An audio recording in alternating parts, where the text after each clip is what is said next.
Hello all, நான் ஜெய்சங்கர் பேசுறேன். இன்னைக்கு நம்ம பேச போற டாபிக் எதை பத்தியும் சொல்லி பார்த்தோம்னா, அதாவது ஹிந்து மித்தாலஜிக்கல் கிரீச்சரா கருதப்படக்கூடிய யாழி அப்படிங்கிற ஒரு கேரக்டர் பத்தி தான் பேசுவோம். சரியான உச்சரிக்கலன்னு நினைக்கிறேன். இந்த யாழி அப்படிங்கிற விஷயத்தை பத்தி தான் இன்னைக்கு நம்ம வீடியோ பார்க்கலாம். வாங்க வீடியோ கொள்ள போலாம். ஃபர்ஸ்ட் இந்த யாழினா என்ன சொல்லி பார்த்தோம்னா, ஹிந்து மதத்துக்கே உரிதா இருக்கக்கூடிய ஒரு வகையான அனிமல் தான் யாழி சொல்லப்படுது. பல்வேறு வகையான புராணங்கள்ல மென்ஷன் ஆகக்கூடிய அனிமல்ஸ் வந்து பார்த்தோம்னா சில வித்தியாசமான உருவங்களை வகைப்படுத்துற வகையில் தான் இருக்கும். அதை சில வகையான பேர்கள்லாம் கேட்கும் போதே உங்களுக்கு சில வகையான தெரியும். இப்ப நவகுஞ்சரம் சொல்லக்கூடிய அனிமல் இருக்கு, புருஷா மிருகம் அப்படின்னு சொல்லக்கூடிய அனிமல் இருக்கு. அதே மாதிரி பார்த்தோம்னா தென்னிந்திய கோயில்கள், அதுவும் பிரத்யேகமா பார்த்தோம்னா தமிழ்நாட்டுல இருக்கக்கூடிய கோயில்கள் வந்து பார்க்கக்கூடிய ஒரு ஸ்ட்ரக்சர் தான் யாழின்னு சொல்லக்கூடியது. இந்த யாழிய மித்தாலஜிக்கல் கிரீச்சர் அப்படிங்கிற பேர்ல அழைக்கிறாங்க. மித்தாலஜிக்கல் கிரீச்சர்னா என்ன சொல்லி யோசிப்பீங்க. அந்த மித்தாலஜிக்கல் கிரீச்சர்னா என்ன சொல்லி வச்சுக்கிட்டீங்கன்னா, அதாவது வரலாறுலயோ இல்ல கதைகள்லயோ சொல்லப்படக்கூடிய ஒரு வகையான அனிமல் தான் மித்தாலஜிக்கல் கிரீச்சர் அப்படின்னு சொல்லி குறிப்பிடுவாங்க. அந்த மாதிரி மித்தாலஜிக்கல் கிரீச்சர் வந்து இந்த யாழ். இன்னைக்கு நம்ம அந்த யாழியை பத்தி பார்ப்போம். ஃபர்ஸ்ட் ஆஃப் ஆல் வந்து பார்த்தோம்னா அந்த யாழிக்கு எப்படி உருவம் கொடுக்குறாங்கன்னு சொல்லி பார்த்தோம்னா, இதுக்கு சிங்கத்தோட உடம்பு இருக்கும், யானையோட துதிக்கையும் தும்பிக்கையும் இருக்கும், அதே சமயம் பாம்பினுடைய வால் இருக்கும் அப்படின்னு சொல்லி சொல்றாங்க. இது மாதிரி உருவத்துல கூடிய அனிமல், அதாவது பார்த்தோம்னா ஒரு வகையான அனிமலோட உருவத்தை மட்டும் சமைஞ்சிருக்காம அதே சமயம் மற்ற அனிமல்ஸோட உருவங்களையும் அதை கூட முக்கியமான கேரக்டரிஸ்டிக்ஸை எடுத்து வச்சுக்கூடிய ஒரு வகையில தான் இந்த யாழியோட கேரக்டரிஸ்டிக்ஸை கொடுக்குறாங்க. அதாவது யாழியோட கட்டமைப்புங்கிறது இப்படிதான் அமைஞ்சிருக்குன்னு சொல்றாங்க. இது மாதிரி யாழி வந்து பார்க்கும்போது பார்த்தோம்னா இது பிரிடாமினண்டா வந்து பார்த்தா தென்னிந்திய கோயில்கள்ல இருக்கு. தென்னிந்திய கோயில்களையும் அதிகமா நம்ம பார்க்கக்கூடியது எங்கன்னு சொல்லி பார்த்தோம்னா தமிழ்நாட்டுல இருக்கக்கூடிய கோயில்களை தான் பார்க்க முடியுது. என்ட்ரன்ஸ்லயா இருக்கட்டும் இல்ல தூண்கள்ல பார்க்கக்கூடிய வகையில இருக்கும். தூண்கள் நம்ம வந்து சிலவங்க கோயில் போயிருந்தாங்கன்னா கோயிலுக்கு போனவங்களுக்கு சில தெரியும். தூண்கள்ல பார்க்கும்போது நின்ற வகையில இருக்கக்கூடிய வகையில இந்த யாழிகள்ங்கிறது அமைஞ்சிருக்கும். தூண்கள்ல வந்து சிங்க முகத்தோட இருக்கும், சிங்கத்தோட உடம்பு இருக்கும், யானைகளோட துதிக்கைகள் வந்து இருக்கும், யானை தந்தம்ங்கிறது அமைஞ்சிருக்கும். அதே சமயம் பார்த்தோம்னா வயிறு வந்து குறுகிற வயிறா இருக்கக்கூடியதா அமைஞ்சிருக்கும். இது மாதிரி தூண் எந்த அளவுக்கு உயரமா இருக்கும் அந்த அளவுக்கு உயரமா வந்து இந்த யாழி வந்து அமைச்சிருப்பாங்க. அதுதான் இந்த கோயில்களை பார்க்கக்கூடியதா இருக்கும். இந்த மாதிரி வந்து யாழிலேயே பார்த்தோம்னா பல்வேறு வகையான வேரியேஷன்ஸ்ங்கிறது இருக்கு. வேறுபாடுகள் வேற வேறையா அமைஞ்சிருக்கு. அந்த வேறுபாடுகளை என்னன்னு சொல்லிட்டு பார்ப்போம். இது மாதிரி இருக்கும்போது இதுக்கு வந்து ஒரு ஐகானோகிராஃபி, இது உருவமைப்புங்கிறது கொஞ்சம் டீட்டெயிலா நான் சொல்றேன். இது உருவமைப்புன்னு சொல்லி பார்த்தீங்கன்னா உருவமைப்பு அப்படிங்கிற விஷயத்த நீங்க பாத்துக்கிட்டீங்கன்னா அந்த விஷயத்துல வந்து நான் முன்னாடியே சொன்ன மாதிரி சிங்கத்தோட உடம்புங்கிறது இருக்குன்னு சொல்லியிருக்காங்க. ஆனா சிங்கத்தோட உடம்புலயே பாத்தீங்கன்னா அந்த சிங்கத்தோட முடி அந்த ரோமங்கள் தான் இருக்க மாதிரி அமைச்சிருப்பாங்க சொல்லி பாத்தீங்கன்னா அப்படி இல்லை. அவங்க எந்த மாதிரியா அமைச்சிருக்காங்க சொல்லி பார்த்தோம்னா பூனையோட உடம்பு எந்த அளவுக்கு நளினமானதா இருக்கும் அந்த மாதிரி நளினமா இருக்கக்கூடிய வகையில வளைஞ்ச வகையில கூட வயிறா இருக்கட்டும், கால்கள் வந்து கொஞ்சம் குறுகுன மாதிரி இருக்கா. பூனைக்கு எப்படி இருக்குமோ அந்த பூனையோட உருவத்தை வந்து சிங்கத்துக்கு கொடுக்குற மாதிரி கொடுத்துருப்பாங்க அது யாழியோட உடம்புக்குங்கிறது. அதே சமயம் பார்த்தோம்னா யானையோட இது பலத்தை குறிக்கிற வகையில வந்து யானையோட தந்தமும் இருக்கும், துதிக்கையும் இருக்கும். அதே சமயம் பார்த்தோம்னா இதுல இருக்கக்கூடிய முக்கியமான கேரக்டரிஸ்டிக்ஸ் பாத்தீங்கன்னு வச்சுக்கோங்களேன், இது ரொம்பவே ஸ்ட்ராங்கா இருக்கக்கூடிய அனிமல் மாதிரி காட்டியிருப்பாங்க இந்த கிரீச்சரை. ஆக்சுவலி இந்த கிரீச்சர் வந்து உண்மையா வந்து உலகத்துல வந்து வாழ்ந்துருக்கா அப்படின்னு சொல்லி கேட்டா ஒரு கொஸ்டின் மார்க்கா தான் இருக்கு. அவனோட இந்த கொஸ்டின் மார்க்ல வந்து உண்மையா வாழ்ந்துருக்குமாங்கிறது நம்ம யாருக்குமே தெரியாதான். ஆனா இது வந்து வடிவமைச்சவங்க என்னத்தை வடிவமைச்சிருப்பாங்கன்னு சொல்லி பாத்தீங்கன்னா இருக்கக்கூடிய அனிமல்ஸ்லயே ரொம்ப பலமான அனிமல்ஸ், அந்த பலமான அனிமல்ஸ்க்கு இருக்கக்கூடிய பலமான ஃபீச்சர்ஸ், அதாவது இருக்கக்கூடிய கேரக்டரிஸ்டிக்ஸ் தான் பேசிக்கா அடிப்படையா வச்சு அதுல வந்து அமைச்சு கொடுத்துருப்பாங்க. அதுதான் இந்த யாழியோட முக்கியமான ஃபீச்சரா இருக்கும். எக்ஸாம்பிள் பாத்தீங்கன்னா காட்டுலயே ரொம்ப பலமானதா எது அமைச்சிருக்கும், சிங்கம் அமைஞ்சிருக்கும், டைகர் அமைஞ்சிருக்கும், எலிஃபென்ட் அமைஞ்சிருக்கும், யானையா இருக்கட்டும், புலியா இருக்கட்டும், சிங்கமா இருக்கட்டும், கரடியா இருக்கட்டும், இது மாதிரி விஷயங்கள்லாம் ரொம்ப பலமானதா அமைஞ்சிருக்கும். இதனால பலமா இருக்கக்கூடிய அனிமல்ஸையும் பார்த்தோம்னா இப்ப யானைக்கும் சரி பார்த்தாலும் துதிக்கையும் அது தந்தமும் வந்து ரொம்ப முக்கியமானதா அமைஞ்சிருக்கும். சிங்கத்துக்கு பாத்தீங்கன்னா அதோட கால்களா இருக்கட்டும், அது தலையில இருக்கக்கூடிய முடிகளா இருக்கட்டும், அதெல்லாம் முக்கியமானதா அமைஞ்சிருக்கும். அதுக்கடுத்து பாத்தீங்கன்னா பாம்புன்னு சொல்லி பாத்தீங்கன்னா பாம்போட பற்களா இருக்கட்டும், பாம்போட உடல் நீளமே வந்து அதுக்கு முக்கியமானதா அமைஞ்சிருக்கும். அதுக்கு கரடிக்கு தன்னோட கூர்மையான நகங்களுக்கு முக்கியமானதா அமைஞ்சிருக்கும். இதுதான் வந்து பார்த்தோம்னா இந்த யாழிகளுக்கு முக்கியமான ஃபீச்சரா அமைச்சிடக்கூடியது. இதே மாதிரி வந்து பார்த்தோம்னா பல்வேறு வகையான யாழிகளை குறிப்பிடுறாங்க. அதெல்லாம் என்னென்ன சொல்லி பார்த்தோம்னா ஃபர்ஸ்ட் கஜ யாழி, அதாவது யானையை வந்து விடாமட்டா வச்சிருக்க மாதிரி யாழி தான் கஜ யாழின்னு சொல்லப்படுது. அதுக்கடுத்து பார்த்தோம்னா அஸ்வ யாழி அப்படின்னு சொல்லி சொல்றாங்க. அது சமஸ்கிருதத்துல கூடிய பேர் தான் இந்த அஸ்வன்னு சொல்லக்கூடியது. இந்த அஸ்வனா குதிரை, இந்த குதிரையோட உடலமைப்பு இருக்கிற மாதிரி கூடிய யாழி தான் இந்த அஸ்வ யாழின்னு சொல்லப்படுது. அது மட்டும் இல்லாம சமஸ்கிருதத்துல வந்து இந்த யாழிக்கு தனியா பேர் வச்சிருக்காங்க. அது என்னன்னு சொல்லி பார்த்தோம்னா வியாழா அப்படின்னு சொல்லிட்டு பேர் தான் அவங்க கொடுத்துருக்காங்க. அது மட்டும் சமஸ்கிருத பல்வேறு ரைட்டர்ஸும் என்ன சொல்லியிருக்காங்கன்னா விடலா அப்படிங்கிற பேரும் வந்து இந்த யாழிக்கு வந்து கொடுத்துருக்காங்க. இது மாதிரி இருக்கும்போது சரி பார்த்தோம்னா இந்த விடலாங்க வேச்சா இருக்காங்க, வியாழான்னு சொல்லக்கூடியதா இருக்கணும் யாழி. இந்த யாழி வந்து பார்த்தோம்னா மனிதனுக்கு வந்து உதவக்கூடிய வகையில கூட அமைச்சிருக்காங்க. அதே மாதிரி பார்த்தா நான் முன்னாடி அஸ்வ யாழின்னு சொல்லியிருப்பேன், கஜ யாழின்னு சொல்லியிருப்பேன். அதே மாதிரி நர யாழி அப்படி சொல்லிட்டு இருக்கு. நர அப்படின்னு சொன்னா சமஸ்கிருதத்துல வந்து நரன்னா வந்து மனிதன் சொல்லி அர்த்தம்.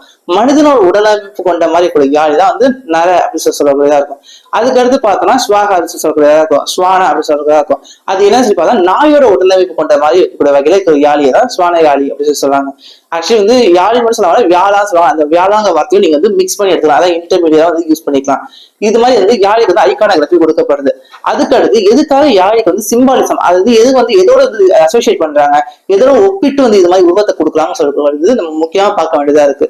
அதாவது என்னென்னு சொல்லி பார்த்தோம்னா யாழிக்கு வந்து என்ன இது இம்பார்ட்டன்ஸ் கொடுக்காங்க, அது வந்து பலத்தையும் அதே சமயம் பவர் அதிகாரத்தையும் வெளிப்படுத்தக்கூடிய தன்மையில இருக்கிற மாதிரியான கிரீச்சர் வந்து உருவாக்கி இருக்காங்க. எக்ஸாம்பிள் பார்த்தோம்னா யானையோட துதிக்கையும் வந்து தந்தமும் இருக்கிறதா சொல்லியிருப்பாங்க. யானையோட தந்தமும் துதிக்கையும் தான் யானையோட உடம்புல மிக முக்கியமான எலமெண்டா இருக்கக்கூடியது. சிங்கத்தோட முகத்தை கொடுத்துருப்பாங்க. சிங்கம் தான் காட்டுக்கு ராஜா இருக்கிறது ரொம்ப பிரிடாமினா இருக்கக்கூடிய அனிமலா காட்டியிருப்பாங்க.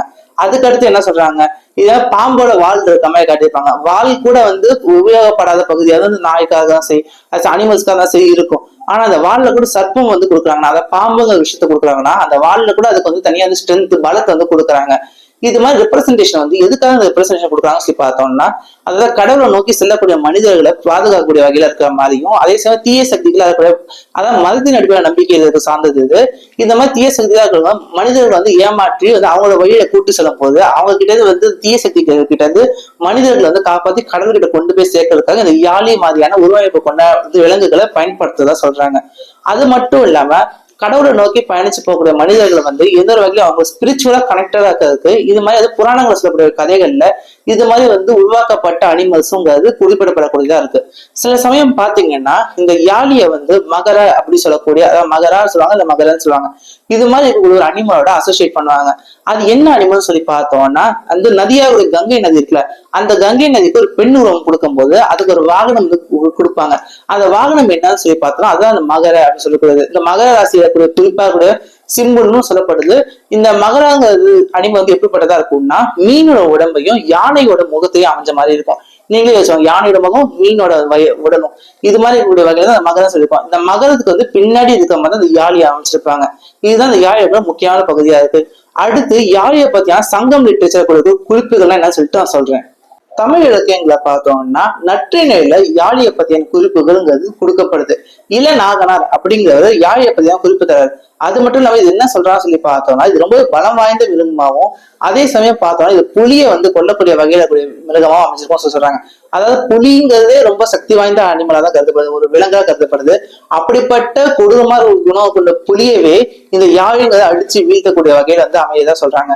அதுக்கு அடுத்து என்ன சொல்றாங்க சொல்லி பார்த்தோம்னா, இந்த யாழிங்க தன்னோட நகத்தின் மூலமாவே யானையை வந்து இழுத்து வந்து பக்கம் கொண்டு வர்றதுக்கான வலிமை இருக்கும் அப்படின்னு சொல்றாரு. இந்த ஒரு யானைங்கிறது எந்த அளவுக்கு பலமானதாகவும் அதே சமயம் வெயிட்டான அனிமலா இருக்கும் சொல்லி உங்களுக்கு தெரியும். அந்த மாதிரி யானையவே நெகத்தை வச்சு இழுக்கக்கூடிய அனிமலா வந்து இந்த யாழிங்கிறதுக்கு சொல்றாரு. அது மட்டும் அவர் குறிப்பு தரும்போது யாழியோட பேரை ஆலி அப்படிங்கிற மாதிரி குறிப்பிடுறாரு. யாழின்னு சொல்லி குறிப்பிடாம ஆலி அப்படிங்கிற பேர்ல குறிப்பிடாரு. இவர் எழுதின பாடல்கள் எப்படி அமைஞ்சிருக்கும் சொல்லி பார்த்தோம்னா, அது அவர் எப்படி அருவி ஆர்க்கும் பெருவரை அடுக்கத்து ஆலி நன்மான் வேட்டு எழுகோல் உகிர்ப்பு பூம்பொழி உழுவை தொலைச்சிய வைநுதி ஏந்து வெண்கோட்டு வயக்களிது இழுக்கும் துண் அருங்கானம் அப்படி சொல்றாரு. இது நற்றினில எங்க வரக்கூடிய பாட்டுன்னு சொல்லி பார்த்தோம்னா, நற்றினில கூட 205வது பாட்டுல வந்து நற்றினில குறிப்பிட்டு வந்திருக்காரு. அதுல பார்த்தோம்னா இது வந்து ஆலி அப்படிங்கிறது ஆலி நன்மான் வேட்டு எழுகோல் உயிர்ப்பு அப்படின்னு சொல்லிட்டு குறிப்பிடுறாரு. இந்த ஆலிங்கிற வார்த்தை யாழியை தான் குறிப்பிடுது அப்படின்னு சொல்லிட்டு ஆய்வாளர்களும் தமிழ்ல சான்றோர்களும் தெரிவிக்கிறாங்க. இந்த அளவுக்கு தமிழ் சங்கம் லிட்டரேச்சர்ல யாழியை பத்தியான குறிப்புகள்ங்கிறது இருக்கு. அதுக்கடுத்து நீங்க முக்கியமான கோயில்களை நீங்க போகும்போது யாழியை பார்க்கணும்னு நினைச்சீங்கன்னு வச்சுக்கோங்களேன், முக்கியமான பல சோழர்கள் காலகட்டத்தில் கட்டப்பட்ட கோயில்களாம் சரி, பாண்டியர்கள் காலகட்டத்தில் கட்டப்பட்ட கோயில்களாம் சரி, இந்த மாதிரி கோயில்கள் யாழியோட வந்து இருப்பிடங்கிறது ரொம்ப அதிகமா இருக்கும். கிட்டத்தட்ட பாத்தீங்கன்னா மதுரை மீனாட்சி அம்மன் கோயில்ல இருக்கக்கூடிய இந்த கால்தூண் மண்டபங்கள்லாம் பாத்தீங்கன்னா அங்கெல்லாம் யாழியை பார்க்க முடியும். அதே சமயம் ஸ்ரீரங்கம் கோயில்ல போனீங்கன்னா 1000 மண்டபம் இருக்கும். அதுல பாத்தீங்கன்னா முதல் வரிசையில இருக்கக்கூடியதுல இருந்து பாத்தீங்கன்னா யாழிங்கிறது இருக்கும். யாழி கீழே வந்து வீரர்கள்லாம் இருக்கிறதா பார்த்துருப்பீங்க. யாழி வீரர்கள்னு சொல்லுவாங்க. அதாவது யாழியோடு சேர்க்கக்கூடிய வீரர்கள் யாழி வீரர்கள்னு சொல்லுவாங்க. இது மாதிரி அந்த வீரர்களோடு சேர்ந்து இருக்க மாதிரிலாம் இருக்கும். இந்த மாதிரி விஷயங்கள நீங்க கோயில்கள் போகும்போது எல்லாம் வந்து கோயில்கள் போனவங்க பத்தி பார்க்கும் போதெல்லாம் நீங்க வந்து பார்க்க முடியாது. கோயில்கள் இருக்கக்கூடிய மண்டபங்களா இருக்கட்டும், தூண்களா இருக்கட்டும், என்ட்ரன்ஸா இருக்கட்டும், அங்கெல்லாம் அந்த யாழியோட உருவமைப்புங்கிறது உங்களால பார்க்க முடியும். இது வந்து மிஸ்டீரியஸா இருக்கக்கூடிய மித்தாலஜிக்கல் கிரீச்சரா நீங்க நினைக்கிறீங்களா, இல்ல உண்மையா அது வாழ்ந்திருக்கக்கூடிய கிரீச்சரா இருக்கும் சொல்லி நினைக்கிறீங்களா? சில சமயம் பார்த்தோம்னா இது உண்மையாக டைனோசர்ஸ் நம்ம பார்த்தோம்னா இது வாழ்ந்துருக்கும் நம்ம வந்து நினைச்சிருந்தாலும் அதாவது அதை பத்தின புதிய படிமங்கள்லாம் நம்ம கிடைக்கும் போதுதான் உண்மையாவே டைனோசர்ஸ் ஒரு உண்மையா இருந்திருக்கு அப்படிங்கிறது நம்மளால ஆதாரத்தோட நிரூபிக்க முடிச்சு. ஆனா யாழிங்கிறது உண்மையாவே இருந்திருக்குமா இல்ல ஜஸ்ட் ஒரு பிக்டோரியல் ரெப்ரசன்டேஷன், அதாவது காட்சிக்கு மட்டுமே வந்து ஒரு பரிசீலிக்கக்கூடிய வகையில கூட அனிமலா இருந்திருக்குமா அப்படிங்கறத நீங்க என்ன நினைக்கிறீங்கன்னு சொல்லிட்டு கமெண்ட்ல வந்து சஜஸ்ட் பண்ணுங்க. அதே சமயம் நாளைக்கு வேற ஒரு வீடியோவை நான் சந்திக்கிறேன். நன்றி.